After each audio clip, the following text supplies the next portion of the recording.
you've gotten a lot of pressure on the quarterback recently. How much of that has been what you might be doing schematically as opposed to just guys are finally playing the way you think they ought to play? I think it's a little both. We've gotten there some with some three-man rush. Got some sacks that way as well and got some pressure that way.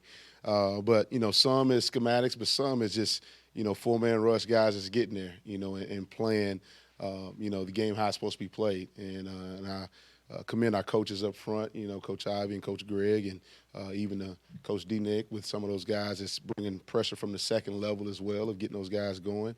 And but it's a little bit of both. I think it's been great, so hopefully we can keep that up this week because we need it. Bryan, what is the key with that slow read at the mesh point and with Sam back there at quarterback, as good as he is? What is the key against this offense? Well, you have to be where you're supposed to be, and if you're not, he's going to make you pay. Whether that's up front, with gap integrity. If guys aren't in his gap and he hands it off and boom, he has a crease and now it goes for a little while. If your safeties are too tight, he's going to ride it, and he's going to throw your RPOs off of it. So we have to do a great job of being where we are, where we need to be, and be sound in our gaps and making sure we where we need to be within that regard, as opposed to me giving you the game plan within that regard too. So I know you were. Bryan, with the slow read again, it's always important to win the line of scrimmage, but is it even more important this week because if you don't, he'll take all day? Absolutely. It is very important. Each and every game you have to win a line of scrimmage, and with the slow ride and decide, they are masters of it. I mean, it's like a well-oiled machine. It really is. And, Hartman's been in this system for a long time. And, I think he's done a tremendous job of running this offense to a T. I mean, he knows, when he's made a mistake, he's like, God dog it. I know I should have went here. And he's like a coach on the football field. So we have to win the line of scrimmage, and we have to do an excellent job in the secondary of covering our guys and be where we need to be. Because if not, he's like a chef, man. He can dice you up really, really quickly. Bryan, MJ Griffin's has really excelled the last couple of weeks. It's kind of coincided with fewer big plays. How much has he made an impact on that? And just talk about his overall play the last couple of weeks. He's done a great job.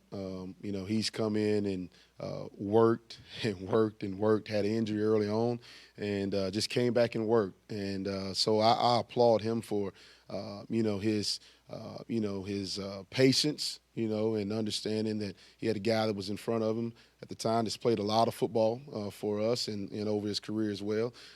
But he came in and continued to work. And when his number's been called, he's came in and played tremendous for us. He's a smart kid that loves the game, always doing extra work, always doing extra studying.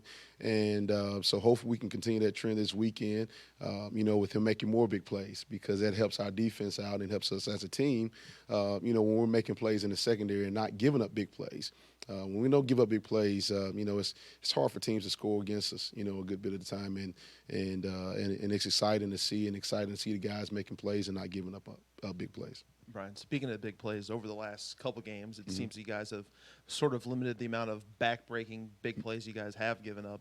What do you think, in terms of giving those up, kind of clicked for you guys?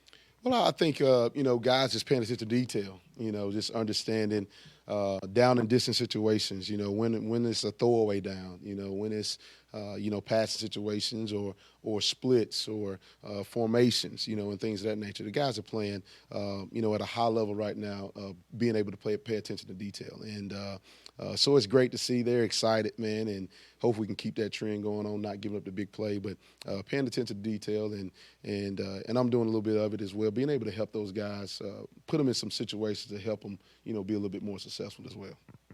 Bryan, you talked about the secondary a little bit. Obviously, you guys have played some really good receivers with Johnny Wilson, Zay. Now coming in with a guy like A.T. Perry, how much of a test will this be for that secondary and some of those guys like MJ, Keytrell, all those? It's huge. It's huge. This is probably one of the best overall receiving core that we faced all season. And, with AT and, 11 and 80 and 13 and 2, they got some guys. And all those guys can run. They are great in their scheme. They know inside leverage, outside leverage, what routes to run. And quarterback knows as well. It's all about timing. I think I heard Coach Lance talking about that earlier. But it's going to be a huge test for us this week, and I think our guys will be up for the challenge. We have to do a great job of studying film and not guessing, and just playing what we see and being where we need to be. And if we do that, I think our guys will be able to make some plays this weekend. Have you seen Abdullah really raise his level of play in the last couple of weeks? And if so, why do you think that's happening? I think he has. We talked, after early this season, and I think he was pressing a little bit, and trying to make the play as opposed to just doing his job and just relaxing and playing. And so I think that's what he's doing now. He's just relaxing, having fun, and playing the game. And now you're seeing him make a ton of plays. He's all over the field. It's like, man, how many 22s are actually on the field? It's only one, but it looks like it's about 4 or 5. But no, he's playing his butt off, man. I'm excited for him.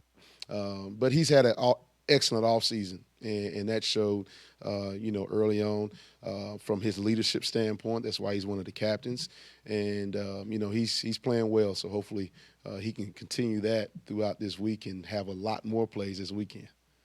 Bryan, when you were in your normal package, it seemed like Ben Perry made a lot of plays and was physical the other night. And then when you went to the nickel at the end, I think Trey Franklin had a big play. You're getting it from a number of different guys. Can you talk about Ben, his play, and then the guys that are making plays? Ben stepped up this past weekend, and we challenged Ben because we knew Pitt was going to run the football, and we needed him to be a little bit more physical, setting edges, as well as making tackles on a really good back, which I think is one of the best backs in the country. But he was in tune all week, and he kept telling me, Coach, I'm going to set the edge. Just watch me. I'm going to set the edge, in the game, and he did that. And so I'm just so proud of him. He's grown up so much, since he's gotten here. And it's exciting to see a player like that mature and, have a lot of success. And I attribute that to him just, realizing, hey, it's a team game. And, I need to do my part. And that's what he's doing now, and it's exciting to see. Good.